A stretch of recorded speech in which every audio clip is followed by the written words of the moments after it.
Kendrick Lamar put the final nail in Certified Lover Boy's coffin when he took home the first ever Grammy for a diss track, proving once and for all, they not like us.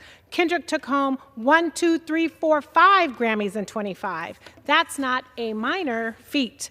But Kendrick wasn't the only one making Black history this February.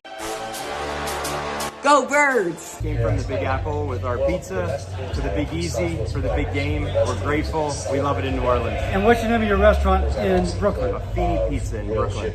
The Trump administration wants to take the money from these kids to go to public schools and put them in the pockets of his billionaire friends who are not going to allow them. They won't even let us in the building for proper identification. We've always been allowed in. It's a takeover of government, and it's illegal. And so we've got to stand up and be very clear that the Department of Education matters, teachers matter, and we can't destroy our agencies. It's time that we make more things right here in America. And having trained electricians and an apprenticeship program that sets that up for success not only sets up Iowa kids' future for success, it sets up our state to be an economic powerhouse. I'm proud to see that happening right here in Iowa. But we are not going to be complicit in the chaos and corruption, and we are not going to be bullied.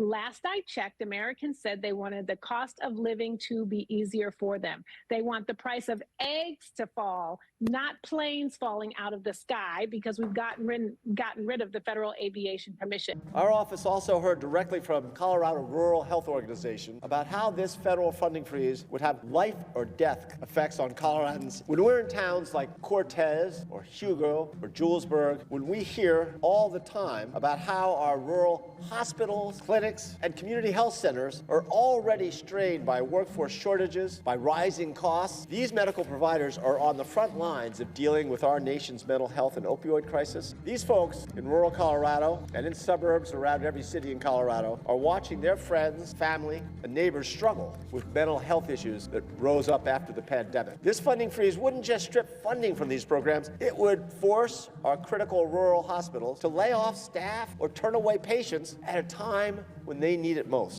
Yes, absolutely. And here's part of the plan is that when we get people like the people who showed up at my town hall, I mean, we expected 50 people. We got close to 500. And there were people in the lobby of the building who didn't want to go. They stayed and they watched it from the outside and they came in afterwards. And that kind of energy from the American people, from my constituents, and if we stand up for them and fight for them, this administration has already shown, whether it's a federal freeze or other issues, that they will back down if they hear from the American people. I would just ask Trump or Musk, go to one of these camps, go to one of the famine camps, one of the refugee camps, and hold a starving child in your hand.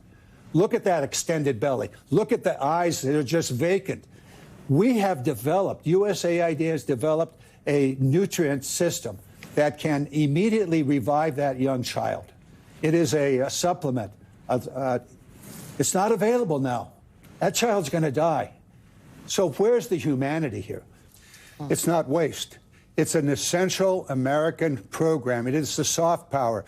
General Mattis, former Secretary of Defense, said it very clearly. He said that if you do away with the soft power, that is USAID, then you better get me a whole lot more bullets. Now, what I want to say is that the amount of money that we spend on this agency is outrageous, $50 billion and counting. But I think it's more insidious than that. What we've done is we have created a monster within our own midst that has been working diligently around the world to undermine our moral authority, undermine our culture, undermine and destabilize governments.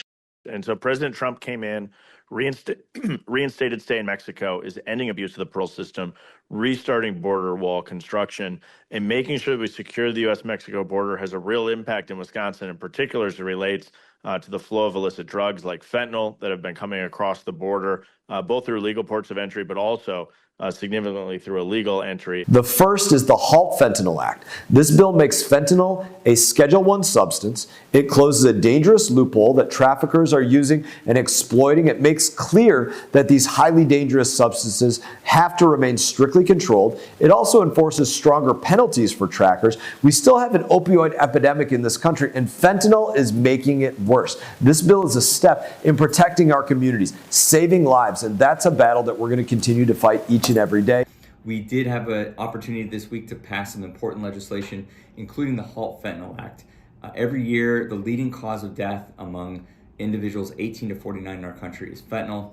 Hundreds of Coloradans every year die from the scourge. I'm proud to have supported this legislation, giving law enforcement the tools it needs to combat fentanyl in our homes and our communities.